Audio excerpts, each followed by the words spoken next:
강원도 평창의 외곽 마을.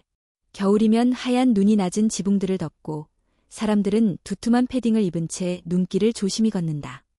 이곳에서 서지원은 23세 나이에 이미 결혼 3년 차 주부로 살아가고 있었다. 지원의 하루는 해가 뜨기도 전부터 시작된다.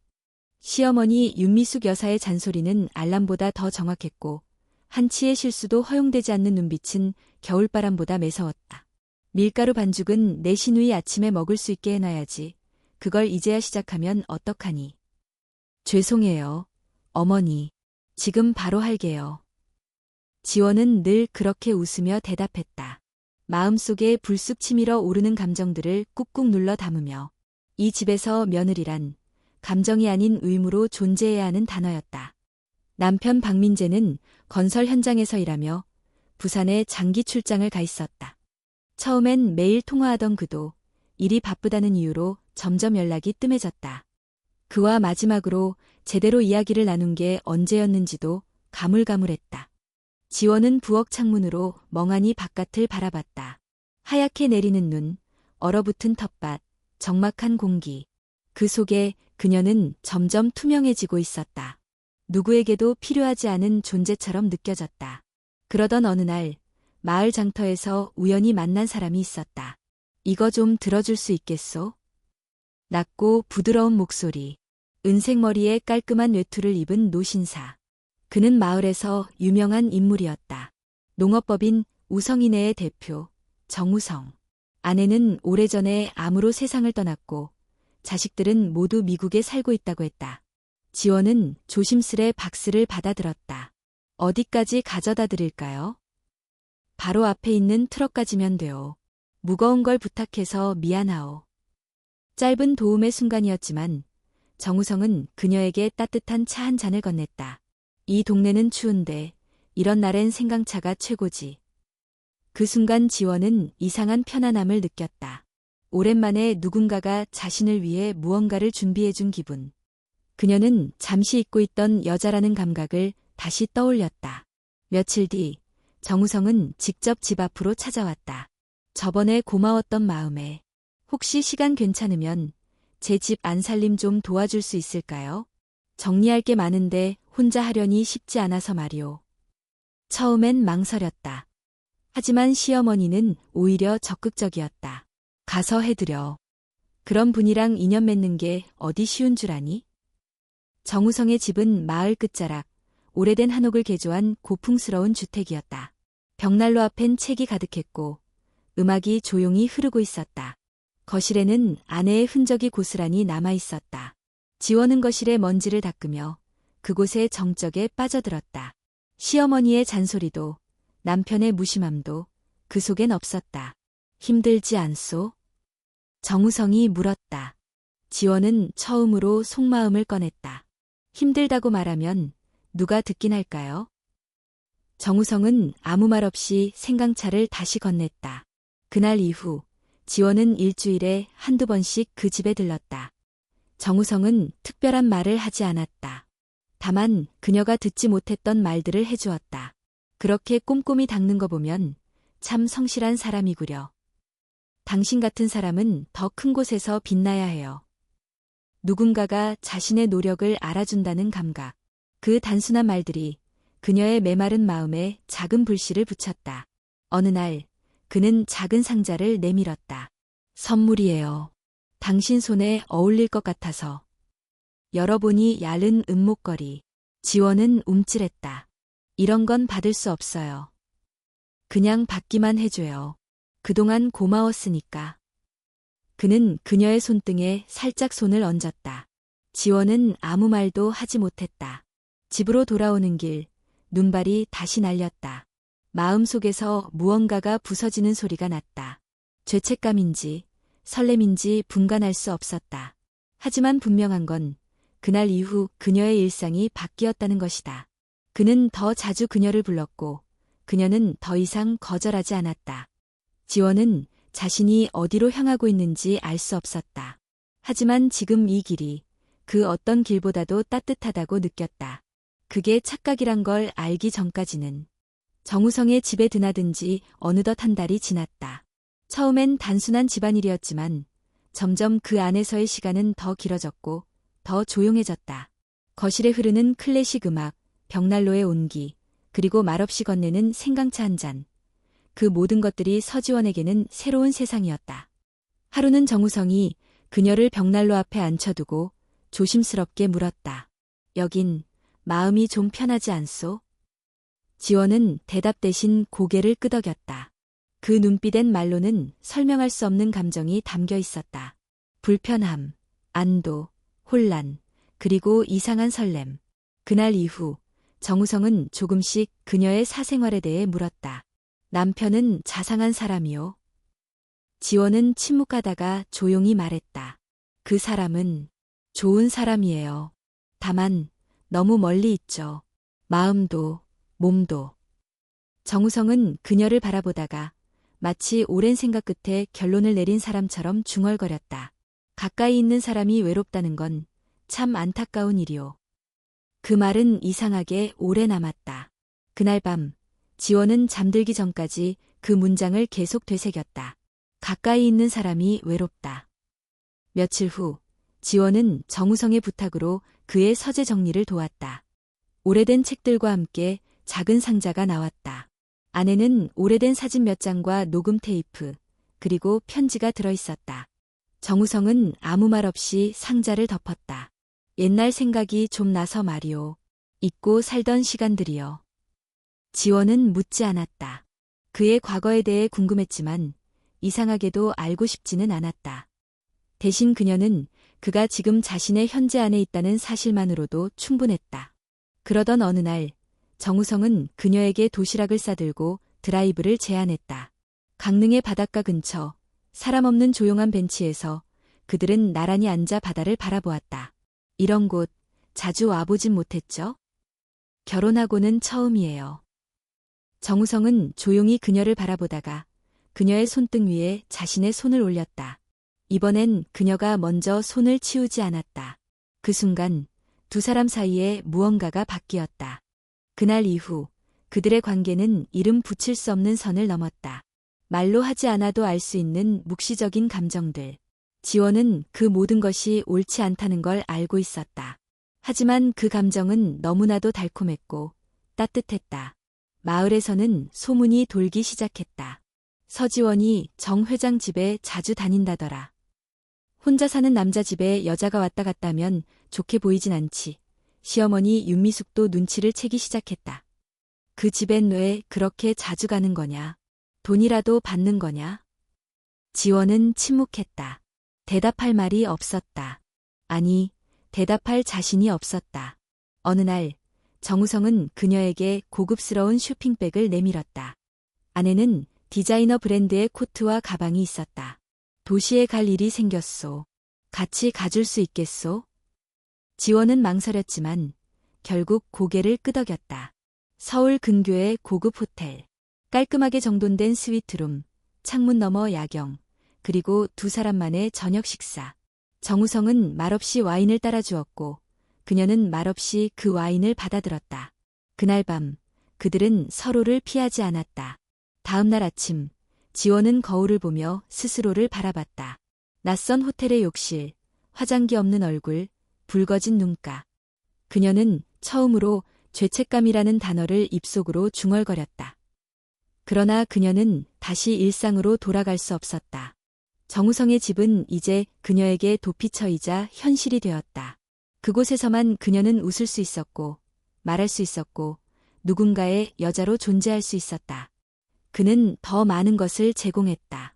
서울 근교에 있는 작은 아파트를 그녀 명의로 사주었고, 통장도 하나 만들어주었다. 혹시 모를 일에 대비하는 거요. 당신이 불편하지 않았으면 해서. 지원은 더 이상 거절하지 않았다. 하지만 그녀는 몰랐다. 그 모든 호의의 이면에 무엇이 숨어 있는지. 그녀가 서명한 문서들이 단순한 선물이 아니라 거대한 계획의 일부라는 사실을. 그리고 어딘가에서 작은 카메라 렌즈가 그들의 모든 행동을 조용히 기록하고 있다는 것도. 서울 외곽의 아파트. 고층에서 내려다보는 도시의 야경은 아름다웠다. 처음엔 두려웠지만 이제는 익숙해진 공간이었다. 지원은 혼자일 때도 이곳에 머물렀고 정우성과의 만남은 이 아파트에서 더 자주 이루어졌다. 누군가가 마련해준 공간에서 누군가의 돈으로 살아간다는 건 달콤한 동시에 잔인한 일이었다. 그녀는 이 관계의 끝이 어딜 향할지 알지 못했다. 다만 이곳에서만큼은 누구의 며느리도 누구의 아내도 아닌 자신이 존재하고 있었다. 그러나 모든 것은 오래가지 않았다. 하루는 정우성이 바쁘다며 하루 종일 나타나지 않았다. 지원은 혼자 아파트에 머물렀고 외로움과 불안이 마음속에서 고개를 들었다. 그때였다. TV 장식장 아래쪽의 틈에서 반짝이는 무언가가 눈에 들어왔다. 조심스레 꺼내보니 작은 검은색 물체. 렌즈와 케이블이 달린 그것은 분명 카메라였다. 지원은 순간 숨이 멎는 것 같았다. 손이 떨렸고 머릿속이 하얘졌다. 이건 단순한 장난이 아니다. 누군가 이 아파트를 감시하고 있는 것이다. 아니, 정확히는 자신과 정우성을. 그녀는 급히 핸드폰을 꺼내 사진을 찍고 인터넷에서 모델 번호를 검색했다. 소형 몰래카메라, 녹음 기능 포함. 일반인이 쉽게 구할 수 없는 제품이었다. 누구의 짓일까? 정우성. 아니면 다른 누군가. 그날 밤 정우성이 도착했다. 평소처럼 다정한 얼굴로 들어온 그는 그녀의 얼굴빛이 달라졌다는 걸 바로 알아챘다. 무슨 일 있어요? 지원은 머뭇거리다 조심스럽게 말했다. 혹시 이 아파트에 CCTV 설치한 적 있어요? 정우성의 표정이 순간 굳었다. 그건 미세했지만 그녀는 분명히 느꼈다. 무슨 말이요? 거실에서 이상한 카메라를 찾았어요. 몰래카메라 같았어요. 정우성은 한참을 침묵하다가 깊은 한숨을 내쉬었다. 그럴 리가 없소. 내가 확인해 보겠소. 혹시 누가 일부러 설치한 건지도 모르지. 그는 곧장 장식장을 살펴보았고 카메라를 꺼내 보더니 조용히 말했다. 이건 내가 설치한 게 아니오. 아마 예전 세입자가 남긴 걸지도 모르겠군. 그의 말은 어딘가 부자연스러웠다. 하지만 지원은 더 이상 따지지 않았다. 따져봤자 무엇을 얻을 수 있을까? 이미 그녀는 이 관계에 너무 깊이 들어와 있었다. 며칠 뒤 마을에서는 또 다른 소문이 돌기 시작했다. 이번엔 보다 구체적이었다. 서울에 아파트가 생겼다더라. 정 회장이 여자 하나 숨겨놓고 있다더라. 시어머니 윤미숙은 더 이상 참지 않았다. 지원아, 넌 요즘 대체 무슨 생각으로 사는 거냐? 집에 돈이 들어오는 것도 없고 밤이면 없어지고 사람들이 다 알아채고 있어. 지원은 대답하지 않았다. 오히려 침착하게 말했다. 어머니, 저 잠시 강릉에 있는 친구 집에 다녀올게요. 며칠 정도. 강릉. 갑자기 무슨 친구? 그냥 쉬고 싶어요. 지원은 짐을 챙겨 다시 아파트로 향했다. 며칠간 머리를 식히고 싶었다. 하지만 도착하자마자 더 큰 충격이 그녀를 기다리고 있었다. 현관 앞바닥에 놓인 흰 봉투 하나. 그 안에는 사진 여러 장이 들어있었다. 호텔방 안. 그녀와 정우성이 와인을 마시고 있는 모습. 창문 앞에서 기대어 앉고 있는 장면. 그리고 침대 위에서 두 사람의 실루엣이 뚜렷하게 담긴 장면까지. 지원은 온몸이 얼어붙었다. 함께 들어있는 메모. 내가 가진 것들 모두 대가가 있어. 더 이상 착각하지 마. 필요하면 더 많은 걸 공개하지. 보낸 사람은 적혀 있지 않았다. 하지만 누가 봐도 협박이었다. 지원은 정우성에게 연락했다. 하지만 그의 전화는 꺼져 있었다. 다음 날 그녀는 아파트에서 나와 근처 카페로 갔다. 그곳에서 오래된 동창 한 명과 연락이 닿았다. 그는 IT 보안 전문가였고 사진을 건네받자마자 조심스럽게 말했다. 지원아, 이건 그냥 협박 수준이 아니야. 이 정도면 명백한 범죄야. 경찰에 신고해야 해. 하지만 그녀는 고개를 저었다. 신고하면 다 들킬 거야. 나도, 민재도, 어머니도. 그녀는 알고 있었다. 이 사진들이 공개되면 단지 자신의 삶만 무너지는 게 아니라 그 가족 전체가 붕괴될 수 있다는 것을. 그리고 더 중요한 문제는 아직 남아 있었다. 정우성. 그는 어디로 사라진 걸까? 그는 이 협박에 대해 알고 있었을까? 아니면 그조차도 누군가에게 이용당하고 있는 걸까? 지원은 처음으로 이 관계의 전말을 의심하기 시작했다. 자신이 사랑이라고 믿었던 것이 사실은 누군가의 계획된 덫은 아니었을까? 그날 밤 그녀는 아파트 거실에서 불을 끄고 창밖을 바라보았다. 서울의 불빛은 여전히 아름다웠지만 그녀의 마음속에는 점점 어둠이 자라나고 있었다. 강원도의 작은 병원. 회색빛 병실 창밖으로 겨울 햇살이 스며들고 있었다. 병상에 누운 박민재는 의식이 없는 듯 보였지만 사실 그는 모든 것을 느끼고 있었다. 처음 교통사고로 응급실에 실려왔을 때 의사는 뇌 손상으로 장기간 의식불명일 수 있다고 말했다. 시어머니 윤미숙은 매일 병원을 찾았고 지원 역시 간간히 얼굴을 보였다. 그녀는 침묵 속에서 그의 손을 잡았고 가끔은 죄책감이 느껴지는 듯한 눈빛으로 그를 내려다보았다. 민재는 말할 수 없었다.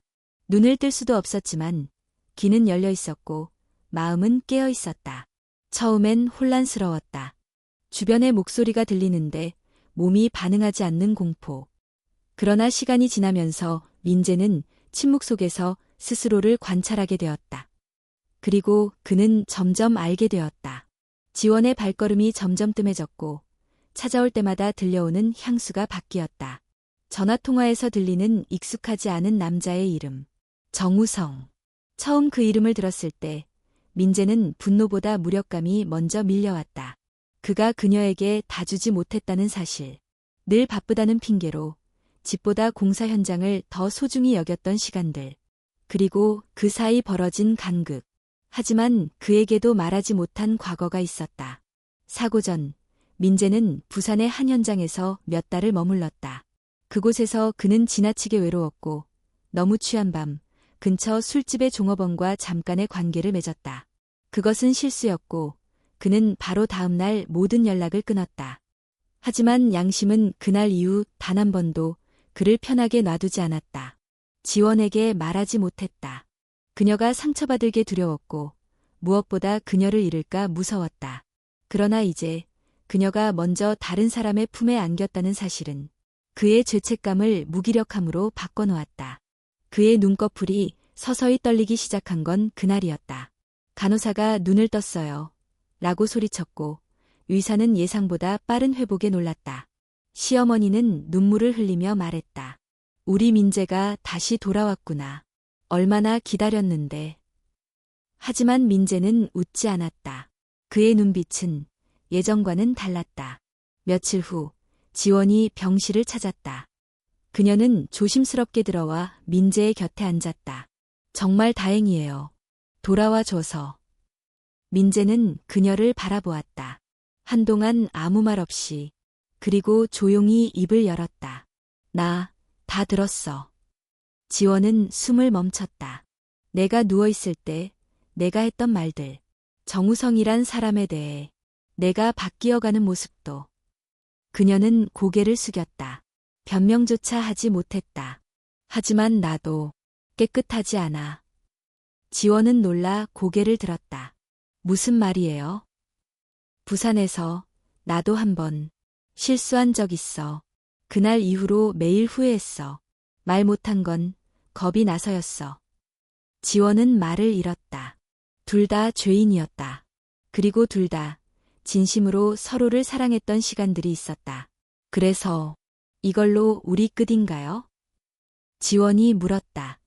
민재는 잠시 눈을 감았다가 다시 떴다. 잘 모르겠어. 지금은 감정이 너무 많아서.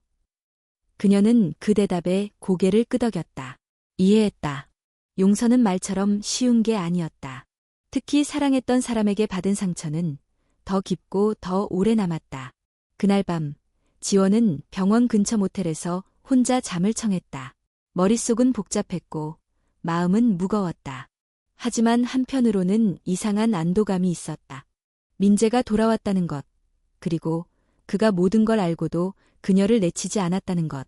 며칠 후 정우성에게서 연락이 왔다. 다 알고 있다면서도 아직도 날 찾는 거냐?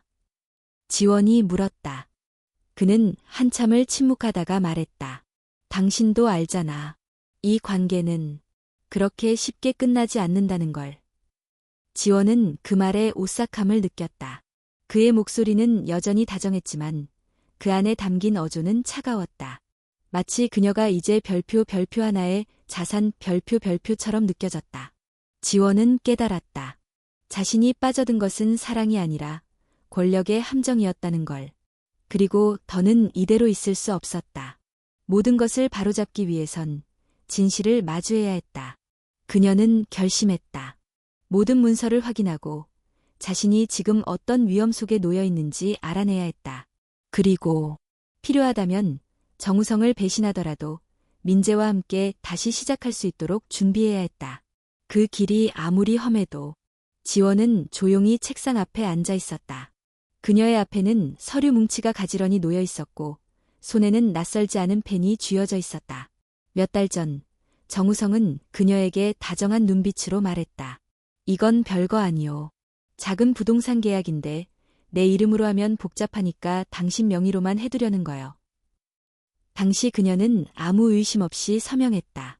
그녀에게 아파트를 사주고 생활비를 건네고 무엇보다 그녀를 진심으로 아껴주는 듯 보였던 그였다. 이제 와서 생각하면 그 모든 친절은 계산된 신뢰의 축적이었다. 그날 밤 지원은 민재가 퇴원한 후에도 병원 근처에 남아 단독으로 움직였다. 그는 회복 중이었고 그녀는 스스로 이 문제의 중심에 들어가야 했다. 지인을 통해 변호사 사무소를 수소문했고 결국 서울 강남의 한 사무실을 찾게 되었다. 젊은 변호사 강도윤. 그는 그녀의 이야기를 듣자 곧바로 서류들을 분석하기 시작했다. 이건 단순 한 명의 대여가 아닙니다. 그의 첫 마디는 충격이었다. 이 계약은 제주도의 개발 예정 부지를 귀하 명의로 매입하면서 동시에 법인의 자금을 우회하는 구조입니다. 소위 말해 자금 세탁의 일환으로 보입니다. 지원은 숨이 턱 막혔다. 그럼 전 어떻게 되는 건가요? 이대로라면 법적으로는 귀하가 실소유자이며 불법 행위에 가담한 당사자가 됩니다. 그녀는 입술을 꽉 깨물었다. 하지만 저는 아무것도 몰랐어요. 몰랐다는 건 형사처벌에서 다소 참작은 될 수 있습니다. 그러나 증거가 없다면 고의성이 없다는 걸 입증하기 어렵습니다. 강도윤은 그녀에게 제안을 했다. 정우성의 불법 자산 흐름에 대한 증거를 수집할 수 있다면 오히려 귀하가 내부 고발자로서 법적 보호를 받을 수 있습니다. 지원은 망설였다. 정우성은 여전히 연락을 해오고 있었고 그녀에게만큼은 미소를 잃지 않았다. 하지만 이제는 알 수 있었다. 그 미소는 그녀의 감정을 이용하기 위한 도구였다. 며칠 후 그녀는 아파트로 돌아갔다. 거기엔 정우성이 기다리고 있었다. 연락이 없길래 걱정했소. 괜찮은 거요?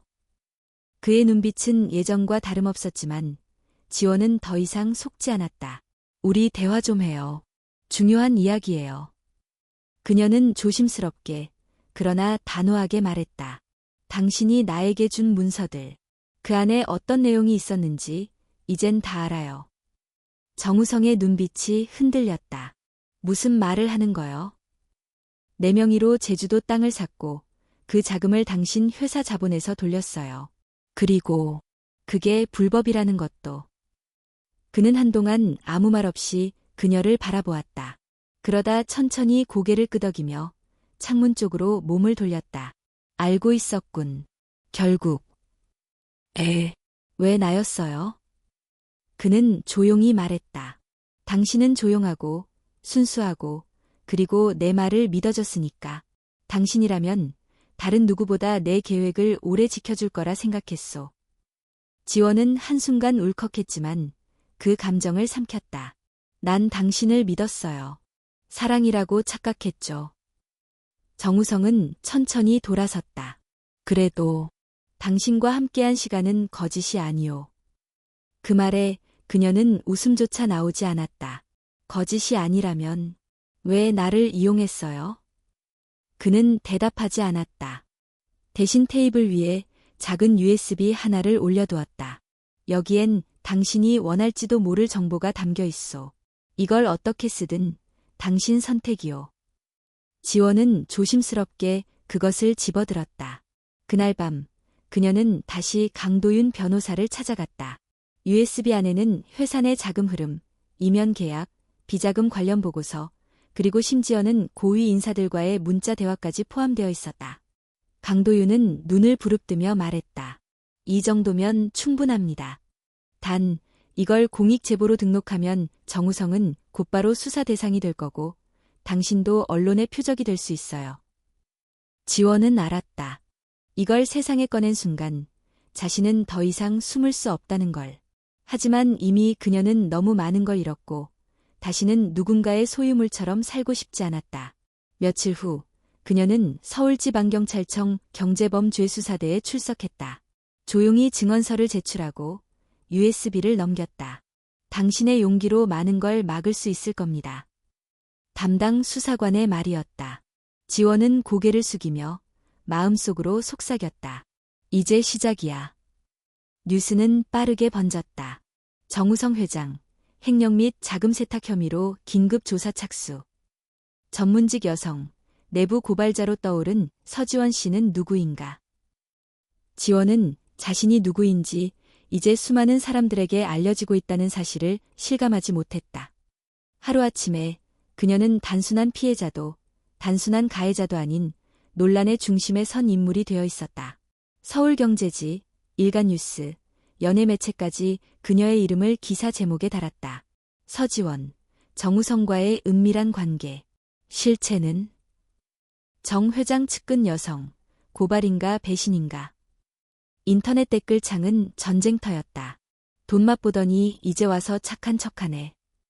피해자인 척하지 마라. 다 알고도 즐겼겠지. 그래도 고발한 건 잘했다. 용기 있는 선택. 지원은 휴대폰을 꺼버렸다. 수신 차단 목록은 이미 수십 개를 넘었다. 동창들, 기자들, 광고 제안자, 심지어 협박성 전화까지. 그녀는 사람들의 시선이 없는 곳을 찾아 다시 강원도로 돌아왔다. 한겨울의 공기는 차가웠지만 그곳에서만큼은 숨을 쉴 수 있었다. 하지만 고요함도 오래가지 않았다. 그녀가 열심히 준비해온 작은 베이커리, 서지원 홈메이드 앞에 어느 날 낯선 포스터가 붙었다. 위선자의 빵을 먹지 마세요. 이 빵에는 배신의 맛이 납니다. 가게 유리창엔 계란이 던져졌고 한밤중엔 누군가 문 앞에 돼지 피를 뿌리고 갔다. 경찰에 신고했지만 뚜렷한 증거는 없었다. 인터넷에서 누가 좌표 찍었겠죠. 당분간 조심하시는 게 좋겠습니다. 경찰은 그렇게 말했지만 지원은 이미 일상 속의 공포를 체감하고 있었다. 하루는 익명의 소포가 도착했다. 포장지 안에는 과거 그녀와 정우성이 호텔에서 함께 있는 사진이 담긴 USB가 들어있었다. 수신인은 지원 어머니로 되어 있었지만 발송 주소는 존재하지 않았다. 지원은 무릎이 꺾일 듯한 충격 속에서 USB를 부숴버렸다. 하지만 깨달았다. 누군가는 그녀를 끝까지 무너뜨리려 하고 있다는 것. 그날 밤 그녀는 민재에게 전화를 걸었다. 조용한 목소리로 말했다. 미안해. 나 괜찮다고 말하고 싶지만 사실 하나도 괜찮지 않아. 민재는 짧게 대답했다. 내가 데리러 갈게. 이틀 뒤 민재는 실제로 그녀 앞에 나타났다. 예전보다 야윈 얼굴, 다소 무거운 눈빛. 하지만 그 속엔 여전히 그녀를 향한 미련과 걱정이 남아있었다. 이렇게 끝낼 순 없잖아. 그는 말했다. 지원은 고개를 숙였다. 내가 뭘 잘못했는지도 모르겠어. 사랑받고 싶었던 것뿐인데. 민재는 그녀의 손을 잡았다. 사람들은 절대 진실을 다 알지 못해. 중요한 건 우리가 그 진실을 알고 있다는 거야. 그날 밤 두 사람은 오랜만에 함께 밥을 먹었다. 식탁 위엔 소박한 김치찌개와 달걀말이, 그리고 따뜻한 밥 한 공기. 지원은 식사 도중 문득 물었다. 당신, 아직 나 용서 못했지? 민재는 잠시 멈췄다가 대답했다. 용서라는 건 감정이 아니라 선택이야. 나는 선택했어.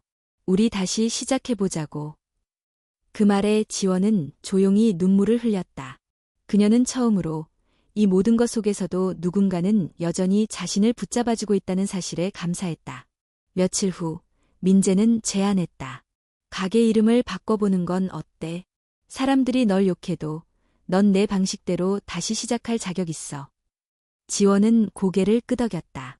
그리하여 가게 간판은 바뀌었다. 밀가루부터. 무엇이든 처음부터 다시 시작한다는 뜻.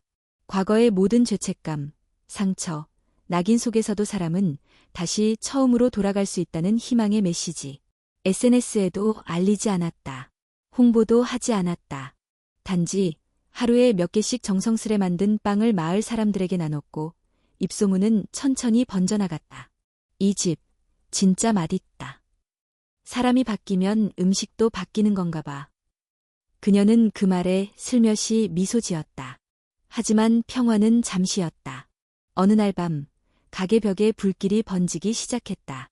지원은 제빵실에서 밀가루를 정리하던 중 매캐한 연기를 느끼고 급히 뛰쳐나왔다. 불이야. 가게에 불났어요. 이웃의 신고로 소방차가 도착했지만 이미 절반 이상이 불길에 휩싸였다. 바닥엔 깨진 유리병과 라이터, 그리고 남겨진 병낙서 하나. 끝까지 까발려봐. 그래도 넌 쓰레기야. 지원은 무너진 가게 앞에서 망연히 서 있었다. 한없이 무너지는 삶. 그 끝에서 그녀는 묵묵히 속삭였다. 그래도 나는 밀가루부터 다시 시작할 거야. 불길이 꺼진 다음 날, 가게는 폐허가 되어 있었다. 타버린 오븐, 검게 그을린 벽, 녹아버린 유리창. 지원은 가게 앞에 멍하니 앉아 있었다. 손은 재로 덮였고 옷에는 아직도 연기 냄새가 배어 있었다. 소방관이 조용히 말했다. 누군가 고의로 불을 질렀습니다. 화염병 흔적과 가연성 액체가 발견됐습니다. 그녀는 그 말을 듣고도 아무 반응을 보이지 않았다. 감정은 이미 무너져 내렸고 그녀는 더 이상 눈물조차 나오지 않았다. 며칠 후 변호사 강도윤이 급히 그녀를 찾아왔다. 그는 손에 몇 장의 서류를 들고 있었다. 지원 씨, 큰일 났습니다. 또 무슨 일이죠? 정우성이 예전에 등록한 상표들 중에 서지원 홈메이드가 있습니다. 당신 이름을 포함한 상호를 이미 법적으로 선점해 놓은 상태예요.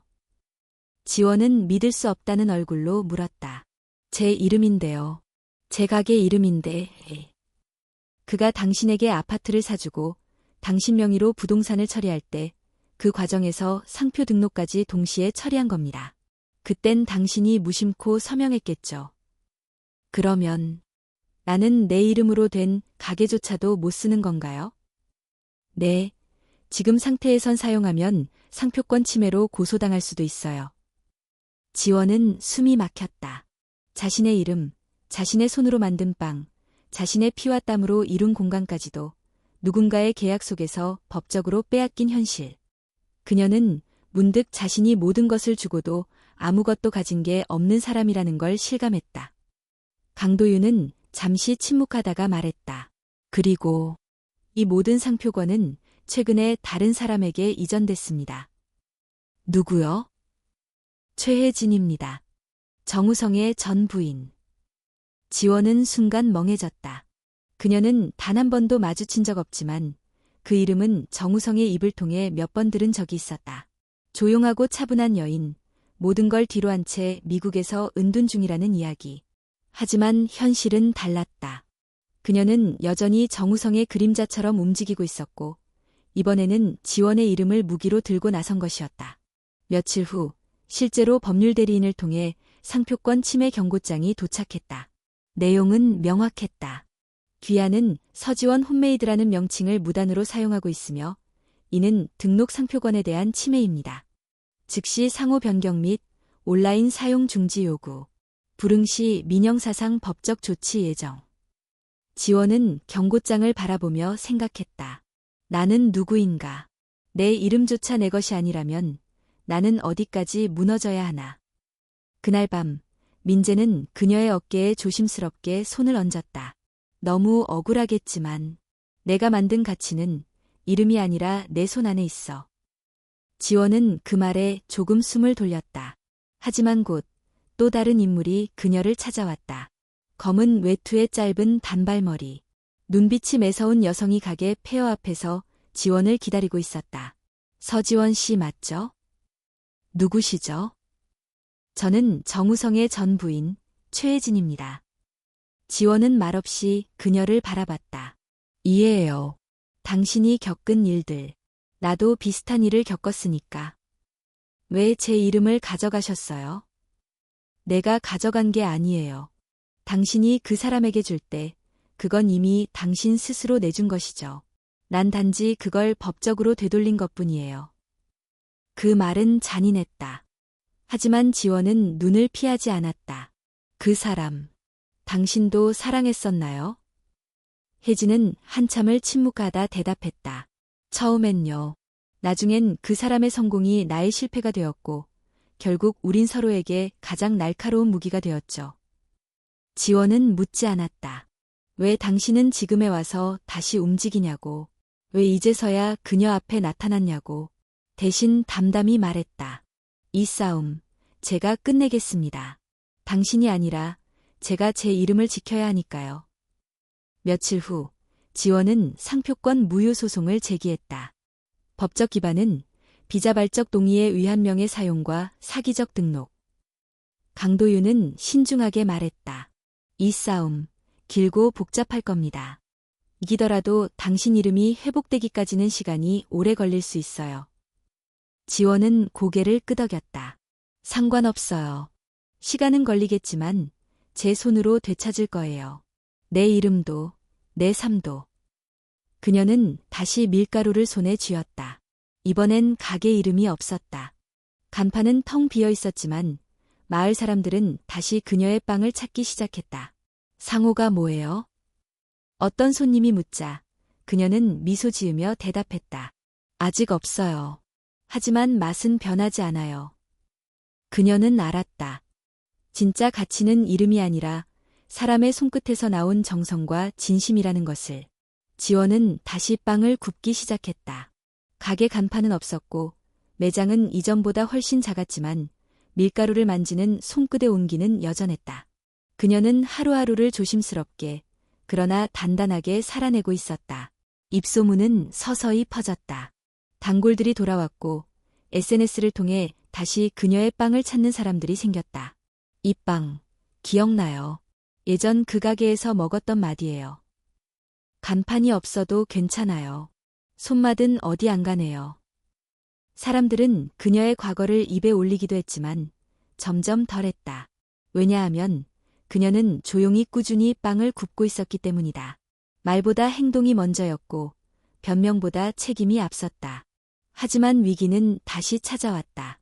어느 날 새벽 매장을 정리하던 지원은 창문 너머로 낯선 그림자를 보았다. 검은 옷을 입은 남자가 가게 근처를 맴돌다 무엇인가를 놓고 사라졌다. 그녀가 밖으로 나가보니 가게 문 앞에는 깨진 유리병과 성냥, 그리고 적힌 쪽지가 남겨져 있었다. 다 태워도 넌 지워지지 않아. 그 문장은 단순한 위협이 아니었다. 그건 누군가의 분노, 혹은 공포심을 조장하기 위한 계산된 문장이었다. 그날 밤, 그녀는 경찰에 신고했고 CCTV 기록을 경찰과 공유했다. 하지만 범인은 끝내 잡히지 않았다. 흔적도, 얼굴도 없었다. 지원은 깨달았다. 이 싸움은 단순히 개인적인 감정이 아니라 그녀의 침묵을 강요하려는 누군가의 의도된 공격이라는 것을. 며칠 후 온라인 커뮤니티에서 익명의 폭로 글이 올라왔다. 제목은 이렇게 시작되었다. 그녀는 절대 피해자가 아니다. 작성자는 자신을 정우성의 전 직원이라 소개하며 지원이 정 회장과 어떤 식으로 관계를 맺었고 무엇을 얻었으며 어떤 태도를 보였는지를 상세히 적었다. 글은 빠르게 공유되었고 댓글은 다시 양분되기 시작했다. 역시 다 계획된 거였네. 이런 사람을 어떻게 응원해? 그래도 내부 고발자는 고마운 일 아닌가? 진실은 둘만 아는 거지 우리가 함부로 판단할 순 없어. 지원은 조용히 컴퓨터를 끄고 거실 한가운데 앉아 있었다. 다시 시작된 거야. 세상이 나를 잊게 두지 않겠다는 듯이. 하지만 이번에는 예전처럼 주저앉지 않았다. 그녀는 메일함에서 하나의 문서를 꺼냈다. 그건 정우성과의 관계 초기에 그가 보냈던 자필 편지였다. 당신이 옆에 있어주는 것만으로도 내 삶은 다를 수 있다. 이름이 아닌 진심으로 기억되기를 바란다. 그 편지는 그가 얼마나 교묘하게 진심과 계산을 섞어왔는지를 보여주는 증거였다. 다음 날, 지원은 다시 변호사 강도윤을 찾았다. 그리고 조용히 물었다. 명예훼손에 대해 역으로 대응할 수 있나요? 도윤은 잠시 생각한 뒤 고개를 끄덕였다. 가능합니다. 특히 익명 게시자라면 IP 추적과 고소 절차를 병행해야 하죠. 지원은 고개를 끄덕였다. 더는 참지 않을 거예요. 누가 나를 어떻게 판단하든 적어도 나는 나를 지켜야 하니까요. 며칠 후 그녀는 SNS 계정을 다시 열었다. 프로필엔 가게 이름도 화려한 사진도 없었다. 오직 하나의 게시글만 올라와 있었다. 진실은 변하지 않습니다. 나는 누구에게도 완벽한 사람이 아니었습니다. 사랑이라는 이름 아래 상처도 줬고 상처도 받았습니다. 하지만 잘못을 피하지 않았고 책임을 회피하지 않았습니다. 지금도 그러고 있습니다. 누군가 나를 끝까지 무너뜨리려 애쓰고 있습니다. 하지만 나는 굴복하지 않을 겁니다. 불에 타도 조롱받아도 내 마음은 아직 타지 않았으니까요. 다시 밀가루부터 시작할 뿐입니다. 게시글은 빠르게 퍼졌다. 수많은 댓글이 달렸다. 이 사람 진짜 강하다. 이제는 누가 진짜 피해자인지 모르겠다.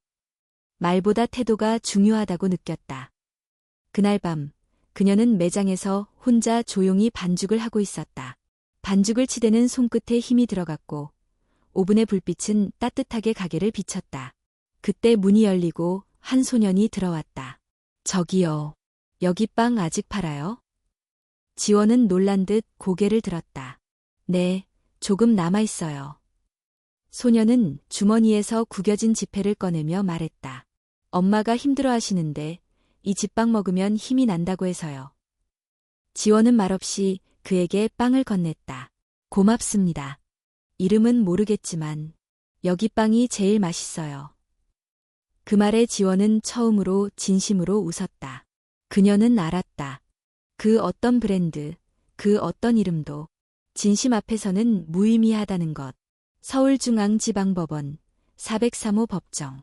추운 겨울임에도 불구하고 방청석은 사람들로 가득 찼다. 언론, 시민단체, 유튜버, 기자들, 심지어 평범한 시민들까지 모두가 한 여자의 이름을 보러 이 자리에 왔다. 서지원. 그녀는 이날 법적으로 정우성과 최혜진을 상대로 상표권 무효 소송 및 명예훼손 소송을 동시에 제기하며 직접 법정에 섰다.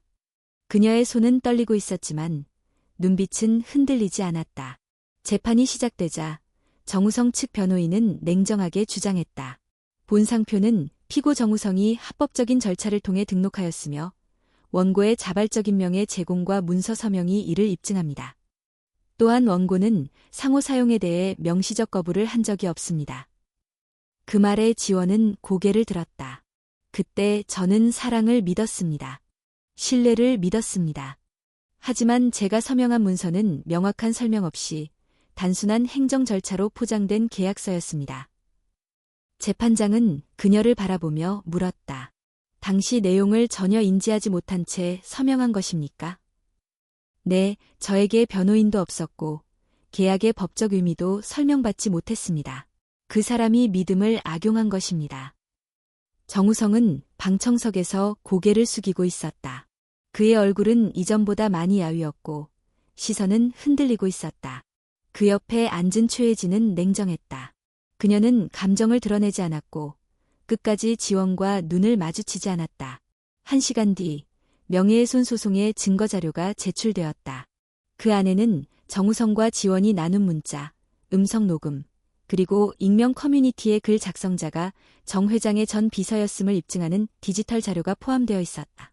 해당 글은 의도적으로 원고의 사회적 이미지를 실추시키기 위해 작성되었으며 그 배후에는 피고 측의 지시가 있었음을 확인하였습니다.